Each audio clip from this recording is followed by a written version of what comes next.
So the first step is baselining the brass. I start with virgin brass, and we're going to check the overall length of it. Like to check, I don't know, 5 to 10 pieces, find the shortest one. So, and then we're going to trim to the shortest length found, or possibly a couple thousandths undersize, just to make the necks as consistent as possible. So 1.910, 1 inch, 910 thousandths is the first one. 1 inch, 911. 1 inch, 911. 1 inch, 910. That's the first step. We're going to take them to 1 inch, 905. So we'll take 3 thousandths off of the minimum length. We'll baseline everything out there. And we're going to trim and chamfer ODs and IDs, inside and outside. And I like to use this Frankfurt Arsenal's a nice little mobile trimmer. For a few $100. This is a good investment. So we're going to take this. We're going to come in and find the end of the case. Right there, we're touching. I'm going to lock her down. Creep her in. See where we are here. So that's trimming. It's champering the ID and the OD. We are at 1 inch, 907. So come in a little bit more. 904. I like to go plus or minus about 1 thousandths on this. Nice clean, basically deburring it here. And then can take a couple times to kind of get it to where you want it. I like to creep it in so you're not overdoing it. This one's at 06. We're at 905. Oh, 904. Yeah, about right there. So like I said, plus or minus 1 thousandths, perfectly acceptable. And you'll feel it because some of them will barely clean up and some of them will hit really hard. And the longer your necks are, the more grip you have on the bullet. You have your bearing surface of your projectile, and you have the grip to the bearing surface of your neck. If this neck varies in length, it's giving you a different grip on that bullet. This has been important, and one of the major steps, especially off virgin brass, just to get it completely to a baseline to start, to take out any variances going forward. The next step, we're going to prime them.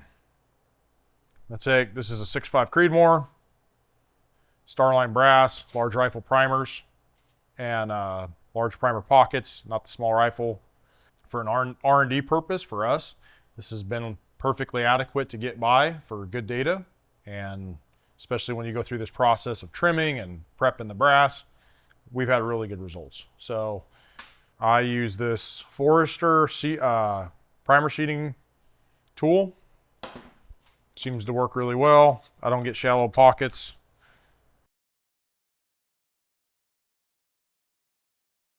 How this works, you drop this in, drops your primers down, load your brass.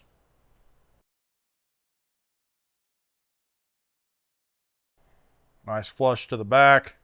Don't push on it too hard. Okay, now we have prep brass for sizing. So the next step we're going to do is we're going to size our necks internally with an internal neck expander mandrel.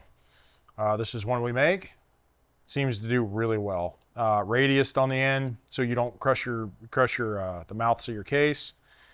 I'm personally doing really well with our bullets. I think neck tension is highly critical on our projectiles. It's for loading practices in general.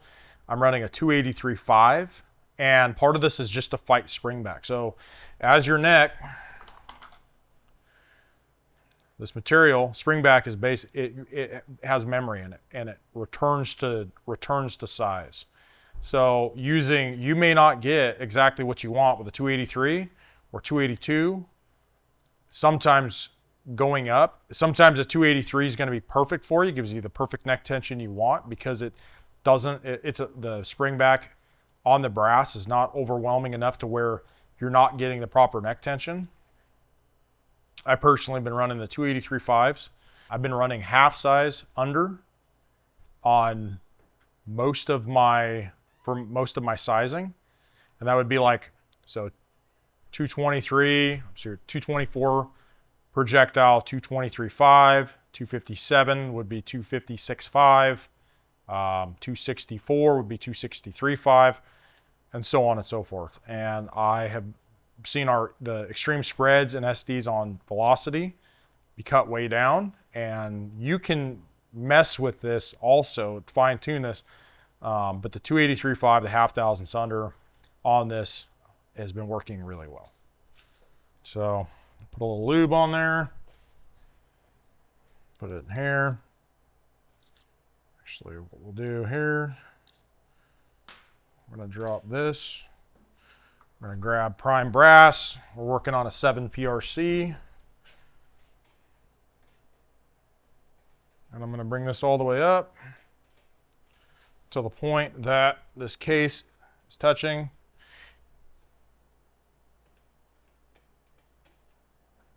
So I want a nice long stroke of this mandrel working into the mouth of the case. And then I'm going to back it off, I don't know, 1 rotation or so. I'll drop this neck span mandrel in there. There. Lock her down. And now, be kind of careful going into it so you don't smash it. Yep, see it's touching there, so just want to be careful, cautious of that. And I want a full throw on it, right? I want to take the full stroke. And then, now, I like to hit it twice personally to get that proper neck tension. And kind of feel that too when you're working that. You'll feel the anneal kind of give up. And I can just feel that. That's going to be a good neck tension. Like I could just feel that brass working its way out and settling. So when I resize them, there's 2 stages to it. So there's hand loading and there's reloading. This brass has already been resized. That'll be saved for a different video at a different time. The first one is just to start with virgin brass to baseline them and then to work up a load. But this stuff here, when I do go to size the brass back, I like to say this is a 7 PRC.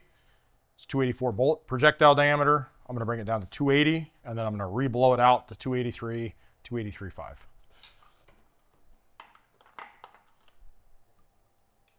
And I definitely recommend doing this every time, especially on virgin brass. I've had brass come through and the mouths are 4 to 6 thousandths under bullet diameter, and it'll crush the shoulders and just cause problems. And inconsistent as well. You cannot get proper neck tension from a bushing by closing it on the outside, because your wall thickness on your mouth may vary. So this one's 15 thousandths. This one's 13 thousandths. It's a perfect example there. So there's almost 2 thousandths of there's almost 2 thousandths of wall thickness difference here. By using a bushing and pushing from the outside, you're going to have at minimum a 2 thousandths variance in neck tension from pushing it on the outside in because of this wall thickness variance. You're not going to have that with a mandrel because you're opening it up consistently. The mandrel doesn't change. Maybe your overall out here will change. That doesn't matter. What matters is the inside. So using a neck expander mandrel will give you a perfect ID, and that's the only thing that really matters for the grip on the bullet. So the next thing we're going to be doing is finding where the bullet touches the lands.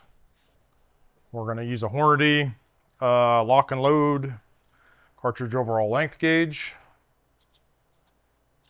This new prototype bullet. I have no data on this cartridge, this bullet, or this powder. None of it. So we're going to start from scratch. I'm going to go here. I'm going to push it into here. Okay. I'm going to push it up here. Not super hard. I'm going to lock this down. What I'm hoping for is when I pull this out, the bullet's stuck in there. And it is. So then you can use a cleaning rod or whatever you want, pop it out.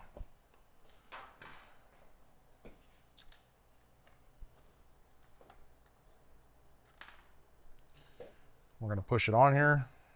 Okay. That's where it is. And we're going to do our very best. This bullet's probably going to need a bunch of jump, but we'll try to get a decent baseline on it. So, idea where it's at. This is not bad for chasing, for finding at lands. So that's where I'm at, ish. 3.625. Somewhere right in there. So we're going to check it a second time, make sure we're consistent.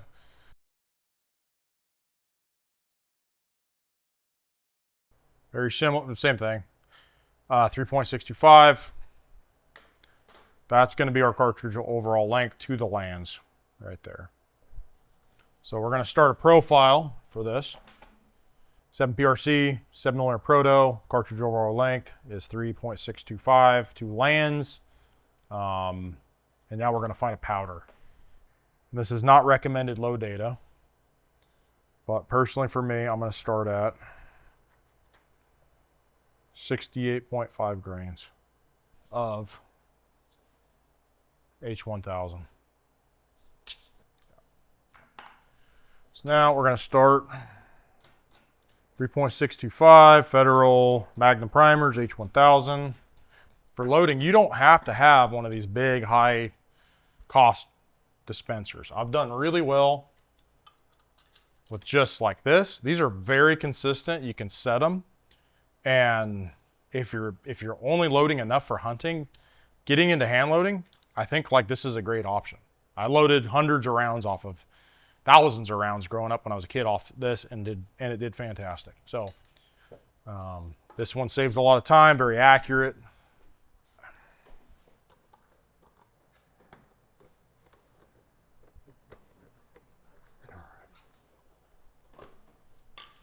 So we're going to take the H1000.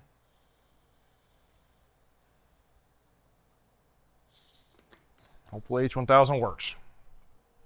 And in the meantime, while this is calibrating, we're going to start marking up what we're going to do. So we're going to do 3 shots from 68.5 up to 71.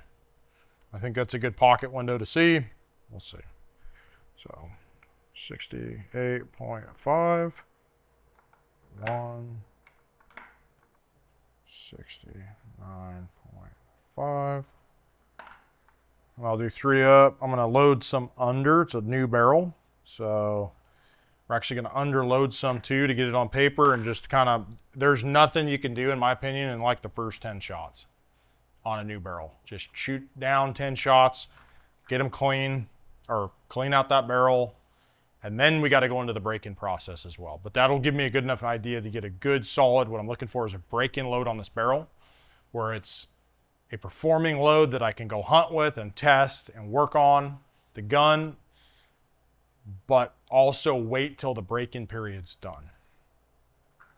If you pre-break in your gun, you put hundreds of rounds on a pre-broken in barrel, you may have just wasted a bunch of time and money on a load that's not going to hold up for the next 50 shots. Okay, so that's it. We're going to go up to 71. We'll see. And then I'm gonna come up here. I'm gonna do 10 shots at 65.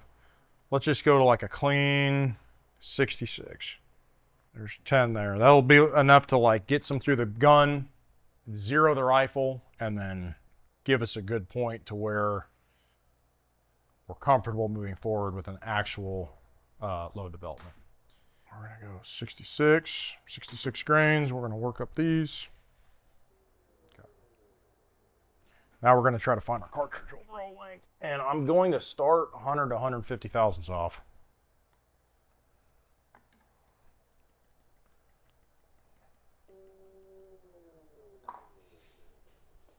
Let's see.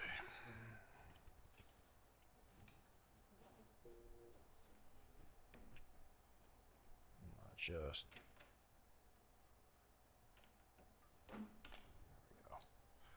Okay. So we're here. Already 100 thousandths under. Let's see where this lines up. Like I said, this is completely new prototyping. I think I'm going to go straight to 3.5. And that should, it's right at the end.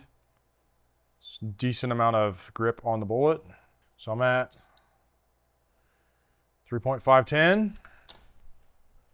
We're going to go minus 125 equals 3.500. So we'll do 125 thousandths a jump.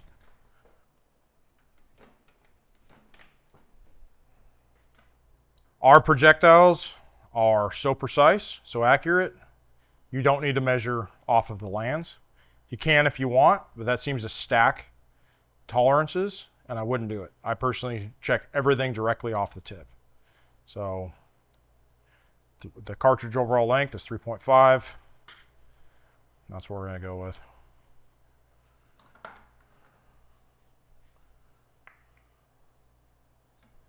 And I could feel that bullet seating very well. It's consistently, the neck's not fighting me at all. So I like that. Feels like I got a proper neck tension on it for sure. See like how consistent each one of these are coming out. Not fighting at all. If you're getting overall length issues when seating your bullet, that tends to be the neck. You're undersized, or it's inconsistent. It's just fighting back. It'll push back on it. Pretty happy with that. It's not fighting back. Sometimes you get it, you gotta remand roll them, hit them again. Which is why the larger size seems to help. Now we're gonna load them from 68.5, 3 shots at a time, up to 71. This is if my loading is not mobile. If I'm shooting where I'm loading, I'm gonna shoot 2 shots. And if they shoot into the same, I don't even mess with them if they're not sub half minute at a speed I want. This we're going to do separately where we're loading at home and shooting, coming back. We're gonna have to take a couple trips to the range to fine tune this. So 3 shot groups, 68.5 up to 71. And this should give us a decent baseline and a spot to dial in at for coming back and loading. And so 3 shots, 68.5 up to 71. And then we're gonna go out into the field and shoot them and see how this goes. We started up with a load up on this new gun, on this new barrel, and we started at 66 grains as like a safe load to get 10 through the gun or so, to get to 0, just get some bullets through it. And it started here. So 66 grains. Both these were pretty dang nice for just throwing a load at it. 2950, this is a 7 PRC on a 26-inch barrel. It's a titanium action, so seems to pressure out a little faster at times. So 66 grains, 2950, went here. Next one here, 68.5, 3066. So we jumped straight up into the load ladder that I wanted to go to. So 3066. Then we went to 69 grains, which was 3089. And it's showing like real signs of like wanting to shoot I don't know what these are, close to like 3/4 minute, 3 shots. Then we went to 5, little stringing here, don't like it. Went to 70. This is where I start getting a little nervous, and I'm like, opens up. This is probably a 2-minute group or so, 2-inch group. Then, interesting enough, came down to 70.5. Nice little rectangular group. Decent ES. Good enough. I would consider this a good enough break-in load just to shoot the gun. And then we go up to 71, and it pulls into 3-shot, easily under sub half minute. And 3182, ES is a little out there at 37. May have stopped on the ladder too early. May have to go up a little more. No pressure signs, not seeing anything, no bolt lift, no clickers, no extractor marks. So yeah, what I'm gonna do now is I'm gonna take the 71 load, I'm gonna load it up and start playing with it a little bit, but probably go up in the powder charge even more.